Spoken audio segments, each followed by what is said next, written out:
Hail, Internet. It's Paul. It's Matt, the Dork Lords. We're here talking about Maniac. All right. Yes, Maniac, Netflix show.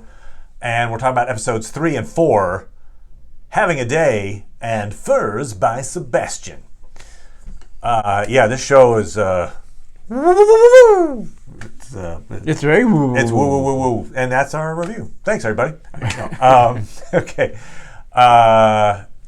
It's got this absurd quality. In fact, the Furs by Sebastian episode made me think a little bit because Justin Theroux is associated with this. Sure. He's in here. He's also in Leftovers. When he was like Jesus or whatever. When he did this, suddenly he was in this other world. Oh yes, thing, Yes. That kind of had that absurd quality to it. Okay, but backing it up to Having a Day. All right, so as you remember, or maybe you don't, but hey, we'll assume you do. You got Emma Stone, Annie. You got Jonah Hill, Owen. Stories mainly about those two folks. True. They have, in episodes 1 and 2, we find out they're kind of emotionally broken people. They get into a program, one of these, a test study. She's getting in the test because she wants the drugs. Yes. He's getting in the test because he needs the cash. And so this test is a thing where it's 3 parts. They've got the A drugs, the B drugs, and the C drugs. Yes. And the A part of the test is you explore some past trauma. It makes you relive it intensely. I think it then uses when you're in that dream state and that trauma to map your brain or something. It's kind of the pseudoscience behind it.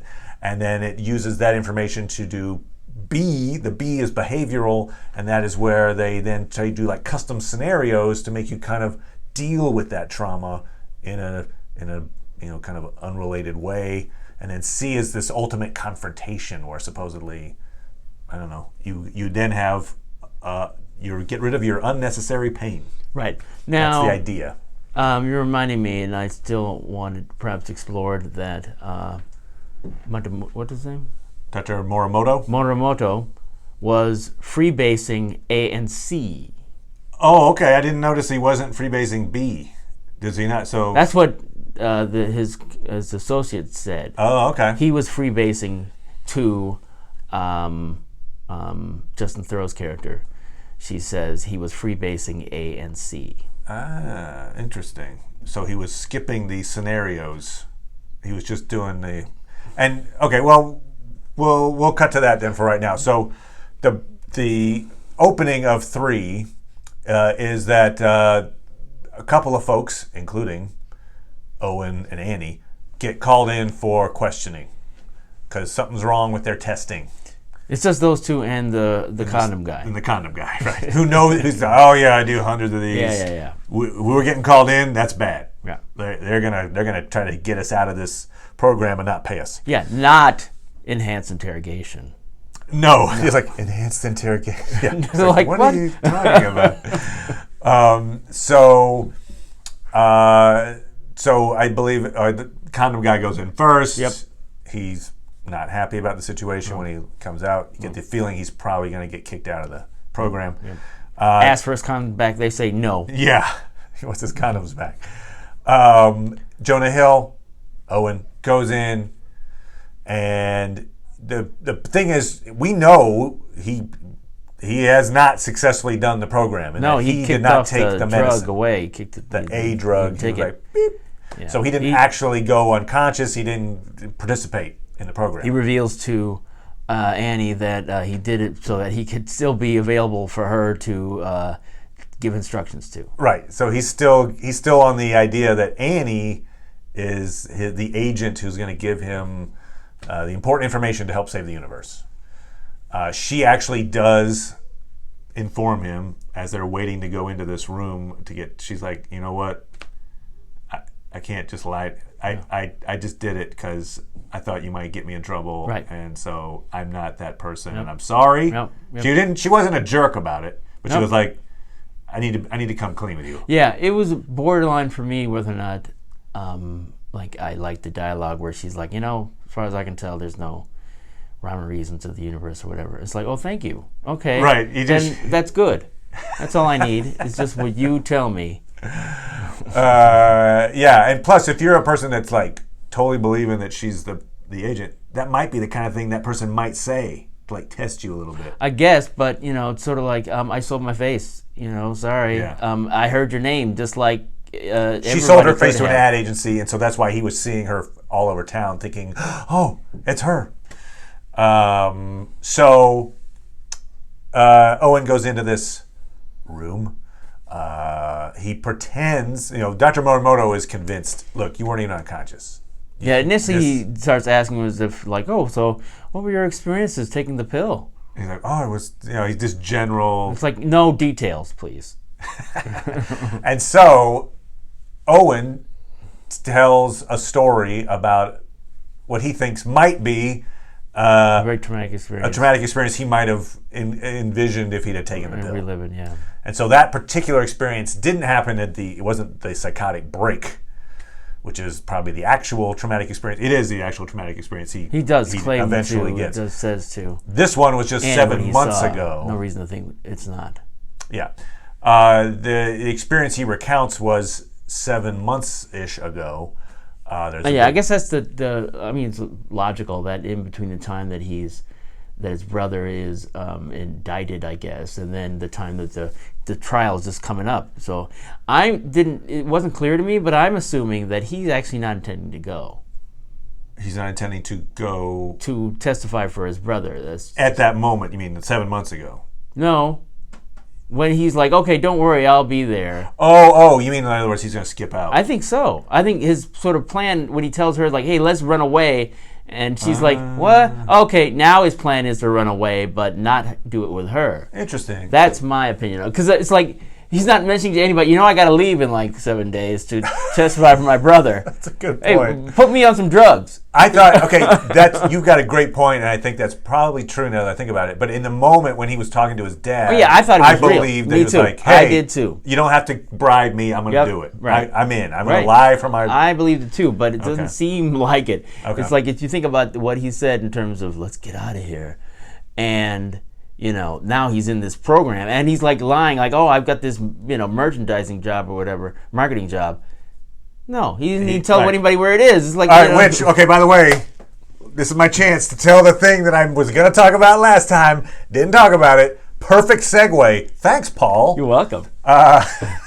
There's a very funny scene, but I think it's also very revealing in, I believe it's the first episode. The family that Owen hates wants him to join them for a game of balderdash. Oh, I hate them too. They're pretty awful. Except for Gabriel Byrne. I don't know. I think Gabriel Byrne's doing all right, and I like him generally. His mom seems, but whatever. Okay, all right. Anyway, they're like, you love balderdash. When have you not liked playing balderdash? He's like, I hate balderdash. I hate this game. And it's the first time we really see him take a stand on anything. And I thought they just made up this stupid game. It doesn't exist. Yeah, balderdash is a game. Balderdash is the game that encourages you to create lies, and you're basically the idea is you get points by figuring out who's lying and who's telling the truth. More or less. So, basically, I think the reason that Owen is so upset, and he's very upset about the idea of playing balderdash and being asked by the family, is because he's basically being asked by the family to play balderdash in court. Like, you go lie effectively for your brother.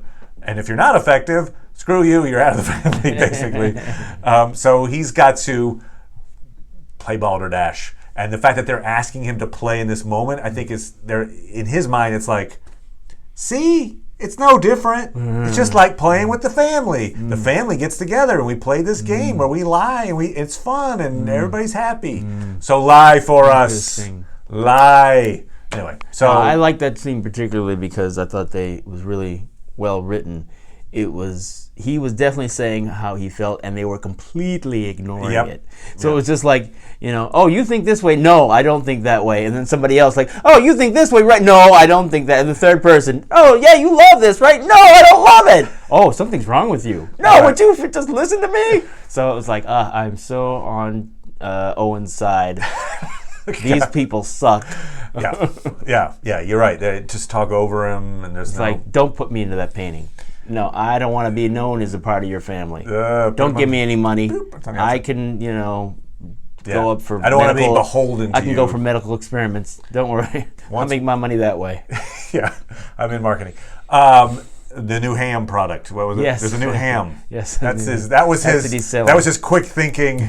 Lie was. Yes. There's a new type of ham. Like John Hamm, who was the voice of the Voiceover voiceovers in Legion. in Legion, like they have voiceover in this show, Maniac, with Justin Theroux. Who was in Leftovers, and if you're eating ham, you probably have leftovers. Connecting like that. Like just ships kind passing, of not but actually not connecting. But there you go. Balderdash. I call Balderdash. I balderdashed it. Okay. So I got that out. Great. So Stay tuned next week for stuff we should have put in this one. exactly, because we're already spinning out of control here. Only one episode behind. All right. So another Balderdash moment. The fake vision that Owen claims to have had while taking a drug that he didn't take. Yes. Is this thing from 7 months ago, and we see it played out. And the idea is they're at a party at the family's house, and Celebrating the engagement.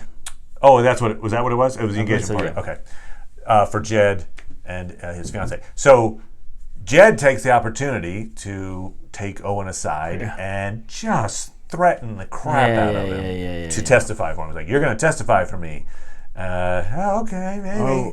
If you don't, we could destroy you. Yeah. But who would do that? Who would do that? I wouldn't, but you could be destroyed if you don't talk. But no, you're going to talk, so it's fine. Basically, the way you're going to destroy him is they reference back to, when you had your psychotic episode 10 years ago-ish, what if you sent anthrax suddenly to a senator? And you started just spouting out crazy things and writing letters to people. Boy, that would be horrible, wouldn't it? You'd probably have to go back to the asylum. Well, that's what'll happen if you don't testify. So, his brother basically just, it's awful. So, and he obviously feels the weight of that. He basically tries to commit suicide. Yeah, poorly. Poorly. So he goes up to the roof, jumps off. We guess it's only a floor or two because he lands on the glass ceiling of where the party is, and he's just laying there. So it's not only did he not commit suicide effectively, but now he's kind of humiliating himself because everybody sees him. Like, he tried to jump. I feel like if that event actually occurred, right, it could have just been all in his head. Yes. If that occurred, then before this current party that we're knowing about, where he's like, maybe we're gonna split, and hey, don't you love Balderdash? That. It's like, where are you going to go now? To jump off and hit the ceiling again? I mean, like, you'd think they'd be like, where are you going? What's wrong with you? What? Someone watch him so he doesn't try to I think they kill just himself. Don't care. I guess the feeling the family just doesn't care. Suck. Yeah. More than even Gabriel Byrne doesn't care? I guess. So he sucks. Yeah. All right. Fine. No. He was Uther Pendragon. He can't suck. All right. I don't know. He talks about this thing. Then is he forced to take the pill there at this? Like this is more and more like, no, you're still lying. He forces him. Take it. He starts telling him in Japanese, I guess. You're gonna be in this program, damn it. Take the pill. Take it. Swallow. So he takes the pill. We don't see his vision, but he does tell it. Yes. To Annie. Yeah, he tells her that he took the pill. He tells them what he saw.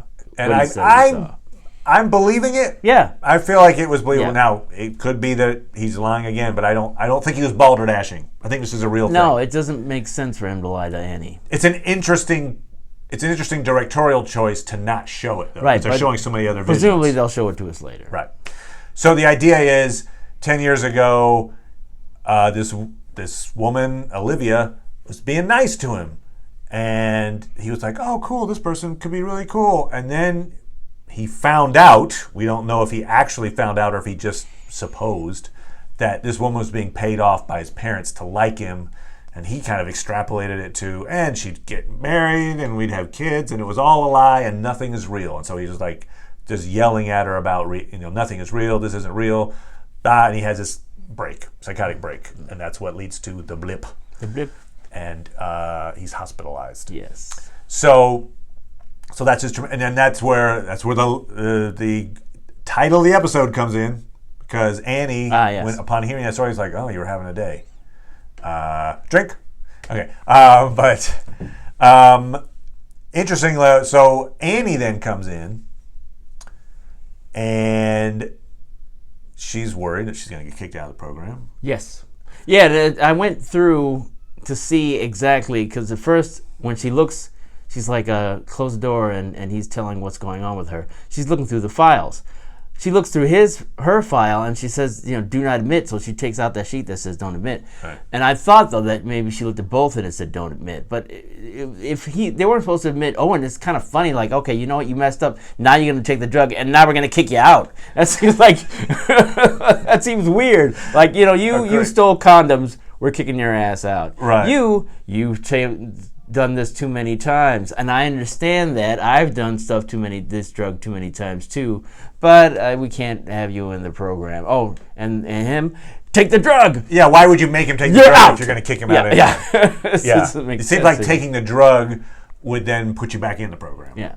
But yeah, okay, good point. Yeah, or at least let's see what happens. Like, okay, we found something in your responses that you don't like, but it seemed like his responses were so perfect in that test where they're like, yeah. I'm going to ask you a question. So Annie, put your responses down to me doing that underneath. Oh, okay. Yeah, so we can make that part of it. All data is good data. Annie cops to taking this drug outside the program. And you can see, especially since his drawer is filled, yes. He's been freebasing A. Morimoto's like, yeah, I understand the notion of being addicted to grief. Yeah, and when she sits down, she looks over at this picture of a child on his desk. Oh, so you think... It could be. I mean, yeah. Oh, yeah. No, good point. Another thing relating back to previous episodes I wanted to bring up. The kid in the park...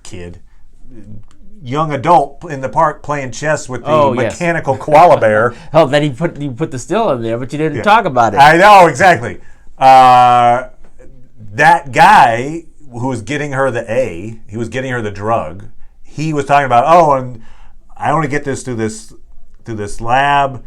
It's really tough. My dad. I think he even mentions his dad. So I think that kid on the table is chess guy. Oh, interesting. It's Morimoto's son. And now Morimoto's dead, so I don't know. Yeah, really. Maybe he's going to be depressed, and this will be his worst day. That day I was playing chess with a mechanical koala bear, and I found out my dad was dead. I relived that overnight. The mechanical koala bear, I don't know. They were playing high stakes, too. They're playing for like $100 a game with a koala bear? Yeah. I'm like, all right. Hey, okay. What happens if you cheat the koala bear? In other words, does it have like a gun or something? It's like, game over. You go to jail now. I don't know. Anyway, there was a koala bear hanging out playing chess in the park. Yes. Okay. Yes. But yes, I think that's Morimoto's son. And that was her connection to the program. That's her connection to the drugs. Anyway, all right. So, back up here. So Annie, that's a really, I thought, impactful, kind of sobering bit where they're having this exchange about how grief can be addictive. Yes. It seems, antithetical to what you might expect. Yes. Like, that's something horrible. Why would I want to relive it over and over again? Yes, she's like, and I love it. She loves it, but initially she said she was very interested in the pill B, and that's she at least, even though she was initially trying to deny that she had taken it before. Once it became clear, she was like, I don't deserve to be happy. So. Also, when she says she loves it, part of what she loves about the experience is that she's getting to be with her sister. Yes. Who may or may not be dead. Yeah, even though she says the worst things in the world, she admits that she's really abusive to her sister. I mean, presumably it's because she didn't want her to leave, right? So she's being mean to her to get her to realize how much she's actually hurting her by leaving. But she's, But it's reacting. That's very sick, because let people live their own lives.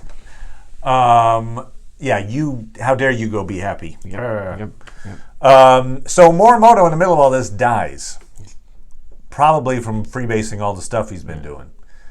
Yeah, so, the fact that she's, taking a lot of the drugs, now she's, Yeah, warning. Yes, warning. I did appreciate the fact that because we'd seen this setup already where, for instance, when the intake, and they're like, all right, here's your last question. The test was you're supposed to respond to the lack of a question. So when he drops dead, she's like, is this a test? Part of the test? I'm not going to answer that phone. I will never do anything. Nope. I'll wait all day. That was awesome. Yeah, it was I great. love that bit. That was great. He's actually dead. Yes. So then she calls in Owen. They get rid of the evidence. Condom guy's back in the test, and they just leave him. Oh, but that's not even. They didn't even attend to that. They just attended to each other. It's later the woman who is the medical person who actually says, "Oh, Fujita, we can't kick anybody out." Oh, that's true. Out. We can't kick anybody out. Fine, he condom guy. Yes. So they leave the body for the doctors to find. Right. And so yes, so Morimoto's dead. Fujita goes to get Mantle Ray, Dr. Mantle Ray, back into the program. They need a new head of the program, and so he is off having virtual sex. Yes.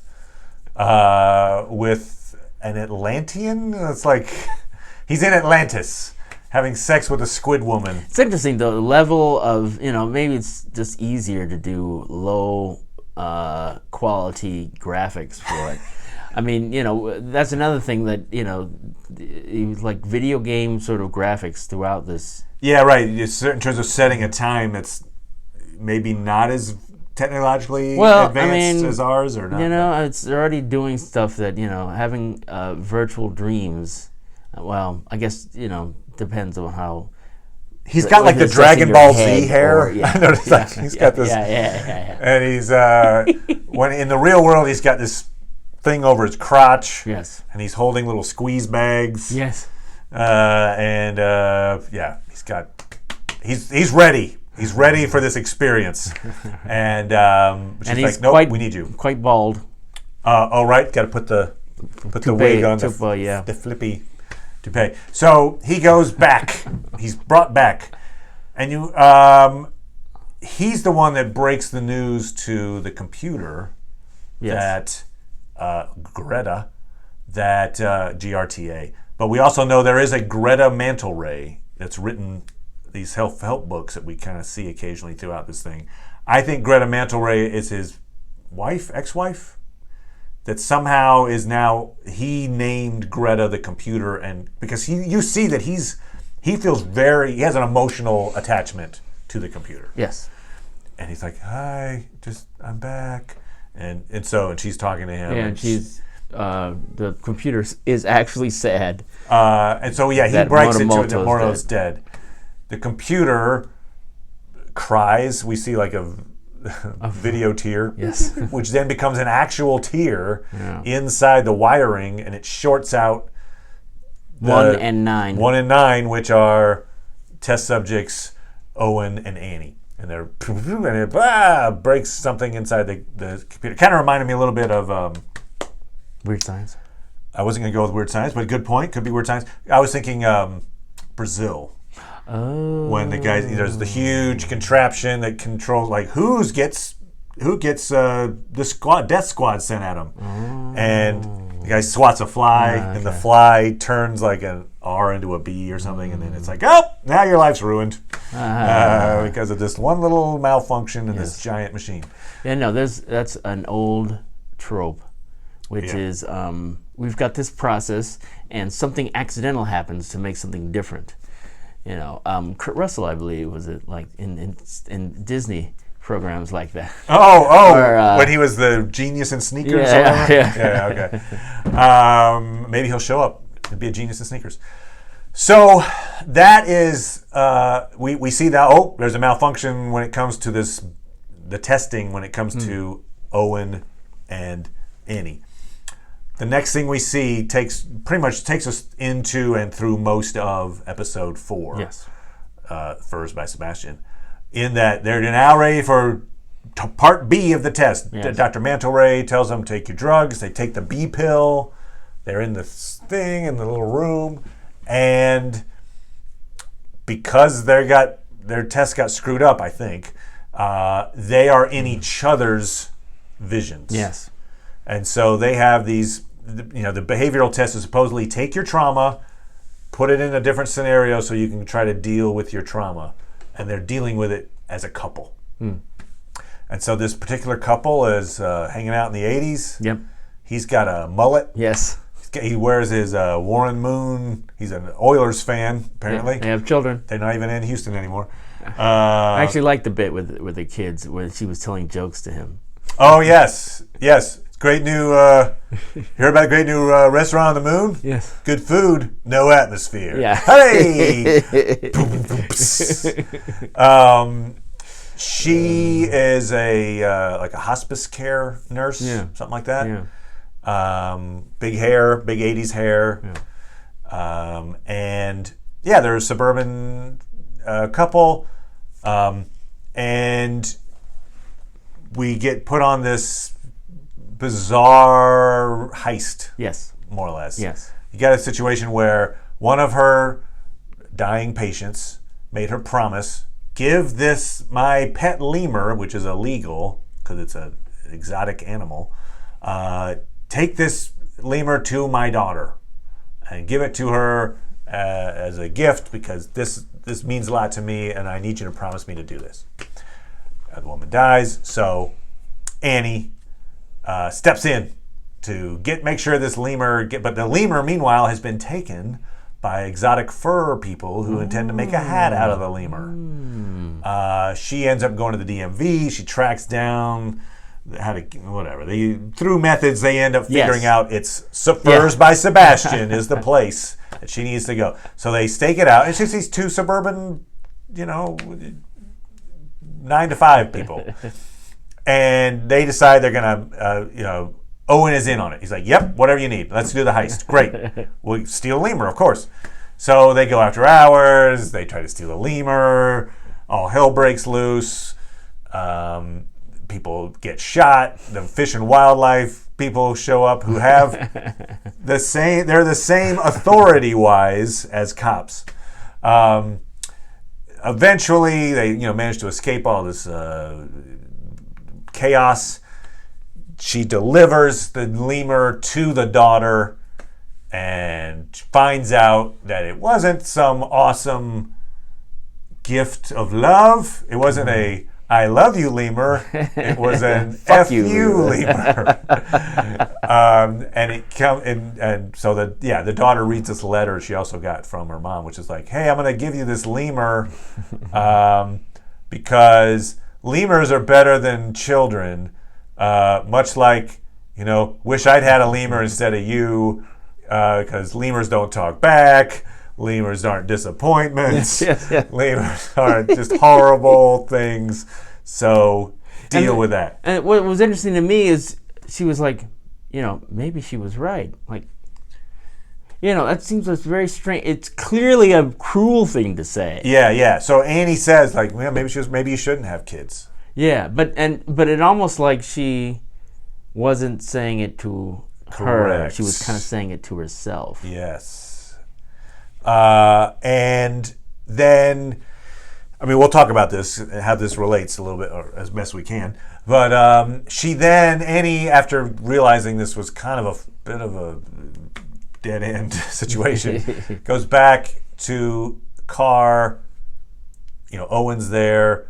How'd it go? She's like, oh, look, I'm gonna go too. Yeah. She's like, don't go in there. Just leave. Let's just go home. And she then recounts a memory that is, we assume, actually Annie from the real world's memory, not suburban. Right. I think she even has a different name in this other world, but I forgot the name. Anyway, me too. Annie and the suburban housewife Annie. The image she has is this particular day. She got up. It's the day that her mom left. Now we know that that's a big deal because it would be, but also because the sister's talking about it when they had the car wreck. That's what caused all this anguish, the sister, Annie's sister, is like, hey, I reached out to Mom, and she's, just one phone call, but, things are going all right. It's like, screw you! Ah! We know that the father has, like, taken the wife's birth date off of the safe because he doesn't want to think about her anymore. Yep. So this is the day the mom left, we assume. I'm guessing it wasn't something more sinister than that. Like the day the mom was killed off by the dad. I mean, it could be, but I don't think so. No, I don't think so. So the car's out of the garage. They walk down the street. She sees the car's running, but it's parked, and there's just one person in the car, and it's her dad. And she realizes in that moment, Mom's never coming back. But to spare her younger sister from this moment of grief, she's like, let's go back and make cake. And so they go back to the house and they make cake. And she doesn't reveal to her that in that moment that something horrible has just happened to the family. Yes. And then Owen's like, what? So when they get back together? Because your parents are still together. And she's like, what? Like, oh, you got to knock on the head. In this dream world, they explain it. But, so it's... I forgot about that part. The guy just comes up as they're inside, and he's like, look, this brick that they use to open up the window. It's like, they're so stupid, they don't even have an alarm. So he just conks him, and she's like, don't hit me in the face! Yes, so... So yeah, there's a lot to this. So there are some parallels to the real world. Yes, people use bricks in our world. People use bricks in our world, for instance. So one thing I think the guy who owns Furs by Sebastian and his kids, I believe, are a stand-in for Owen's family. They're wealthy. Interesting. They've got selling furs and stuff. But the kid, he has two sons, so it's boys. Hence the 5 brothers that. Owen has, and they're kind of frat jock jerks, but they also, much like the Owen's brothers have the a cappella group, these guys have dancing, and they kind of do the all right, everybody, and kick change 1 and 2 and 3, make it crisp. That was I like that bit. Like, what's the numbers, the dance numbers? Because initially it was like, oh, these numbers right above the lock, 1, 2, 3, 4. That's not good security. They even say so. 5, 6, 7, 8. That was the alarm. The second alarm was yes. What's that thing? 5, 6, 7, 8. I got it. Yes, everyone is stupid, basically, in that dream world, including our protagonist in a way. I mean, there's a great bit where Owen's like, let's drive to that address. I can get you there in 8 minutes in our Volvo. Get there. How do you? I can't. She's like, just let it go. Just drive. There you go. Anyway, he's like, I know. So yeah, I feel like that family is a stand-in for his family, and the fact that they get not all of them shot, but they get shot down a little bit. The Fish and Wildlife people are dangerous. Bulletproof fur coat. Yeah. Oh yeah. He tries to sell him on bulletproof fur coat. Yeah. I also like that bit because Annie's like, we have to go now. He's like, you can see he's kind of like, I'm kind of like these fur coats. He leaves, and then Sebastian's like, well, Sheila, next time. Yeah. Something like that. Like, he's named them, and he's got little personalities for him. So yeah, I think they're standing for his family. We also see that Owen, his trauma is, hey, I had this woman. There was this woman named Olivia.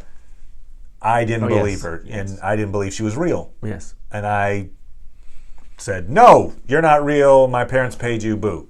In this situation, you've got someone with his wife has this fantastic tale of like a lemur tail. I've got this lemur, and we have to go steal it, and then I got to take it to this woman, and he is in all the way. Yes. Whatever. And you can see she's surprised, like, oh, really? You're cool with this? He's like, yeah, because he's like, why didn't you tell me about this? Because it was like she had revealed all this stuff up until then. He's like, you never said a single word about this. So but she does, and boom, he's in. And so I feel like that is something he wished he maybe had done with Olivia. It's just believed her and been all in, perhaps.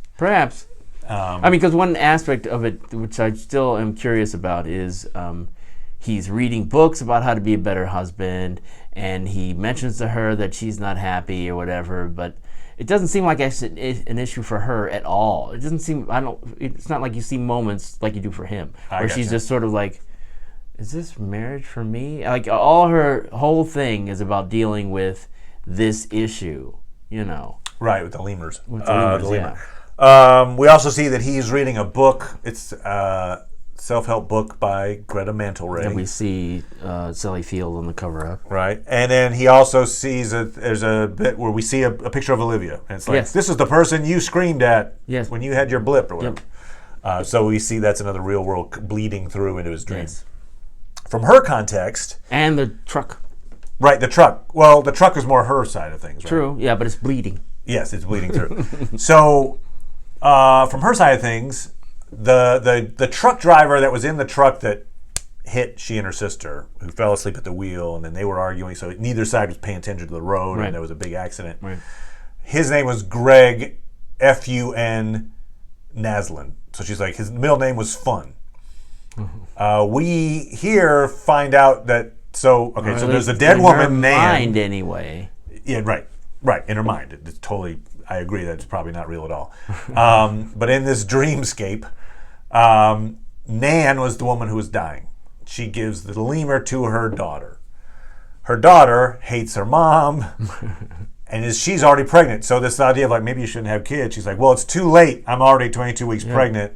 So I'm going to have a kid, and I'm going to name it Greg Fu Nan Naslund. So we know what FUN stands for, at least in this dreamscape. It's FU Mom Nan. So we see that Annie is present before the birth of the guy who kills. Well, in her dream. In her dream, right. That's what I'm saying. But I mean, I think that's where this dream is connected. I could maybe change this accident if this guy isn't born. So when she says maybe you shouldn't have kids, it could even be if you don't have that kid, he doesn't drive a truck. My sister and I are still together. I guess. I mean, that's where I kind of got maybe that's. I mean, I agree that the maybe you shouldn't have kids didn't come off that way, the way she said it, but if you just think of the actual verbiage, and then who's the kid she's talking about? Right. Greg Naslund. What does Greg Naslund do? Right. He hits her with a truck. Right. Anyway. And we do see the truck go by at that point, roughly around that point. I mean, one thing I would say then that's the problem. The problem is that truck driver. That truck driver is that's not the problem. The problem is that you were not supporting your sister and fucking around on the road. And she has incredible guilt.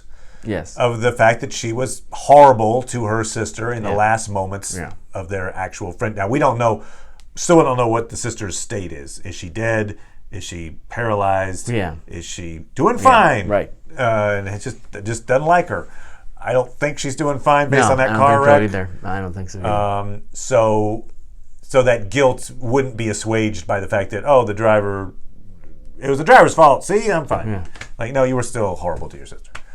But I feel like that, so that's definitely part of real life bleeding into her context. What other things do we think from her story? So her story is, I had this sister. I mean, there's the mom. There's this mother of this woman who's dying. I don't know if there's a mom. Yeah, I don't know, because she believed that it was to help this reconciliation. She's like, no, not that. Because she obviously has major issues with her mom. Yeah. So maybe in some ways she was putting herself in the context of Greg Naslund's mom. Right. Be like. Yeah, I wonder if at some point they're going to go back to sort of, to deal with that trauma in a different way. Right. Right. Maybe that's the conversation part. We don't know. I mean, because it looks like in the series there's going to be a whole bunch of different ones. So I wonder if they're going to have a number of these actors play similar roles in the upcoming. Agreed. I think I saw that the guy who plays the fish and wildlife guy. Again, this is all very funny. It's done in a absurd for humor purpose, which it was great. I enjoyed watching it. It was fun to watch. Really. But that guy, the fish and wildlife guy, was like, we have we're the same as cops, authority-wise. He was also a security guard who said roughly the same thing in an earlier episode. So in real life, he has a real-life analog, is my point. So yeah, I think you're right. We're going to see people that are like, oh, that's the person from then. Now they're a dream version of that. I was just thinking in terms of the dreams, they might have the similar role. Okay, so I got you. The person who's, the nan or the actually, sorry to mention, I was just thinking about in the hospital with the nans. She was happy not because Nan died. Oh yeah, she. The Dan's roommate was like, "Yeah, I'm still alive. Happiest day of my life." Other thing that I thought was funny was one of the. This is in real life. One of the other test subjects is reading Black Beauty. Oh yes. Which is when is this horse gonna die? When is this horse gonna die? Did you recognize that actress? I didn't. She's the secretary in Moonlighting. Oh, okay. Yeah. All right, cool. But yeah, I mean, that story is just it's such a... Elise Beasley, I think, is the name of the actress. All right, very cool. Yeah. Moonlighting. Very cool show. From the 80s. Yup. 80s callback. Yeah. But anyway, that was just a funny bit. That I was like, who reads that book and goes, when is this horse going to die? Let me skip ahead. Anyway, this is funny. So, yeah, I guess that's pretty much we've caught up. Yes. If you've got some comments I'm excited by this because now I can watch the next 2 episodes. I'm trying to get ahead of it. Oh, okay. Well, but it's like he lives a life. Slow. I have no life. So it's like binge. I have a rich dream life where I rescue lemurs. One last thing. Now that I just said lemurs, it kind of reminded me. You've got Owen's got the hawk. Yes. Hawk the Slayer as well. Yes. You've got Annie's got this dog that probably was her sister's that she lost. I don't know what the dog's name is, but the little puppy dog. That's an important thing. And now there's this lemur that comes up in here. Lemur. It seems like animals are associated with specific traumatic events, perhaps, or I don't know. Anyway, I'll just pay attention to that. Stick a pin in it. Don't stick a pin in the hawk. Let the hawk fly around. But just something to keep in mind for later is, do we see an animal theme coming through here? All right. Anyway, 5 and 6 coming up at you. Thanks, everybody. Subscribe if you want to get notifications on this stuff. Sure, yeah. Daredevil 3, Season 3, we're going to be talking about in the near future as well. And Lord of the Rings, because he's a big fan. The biggest. Okay. But yes, we'll be doing that too. All right. Bye, everybody.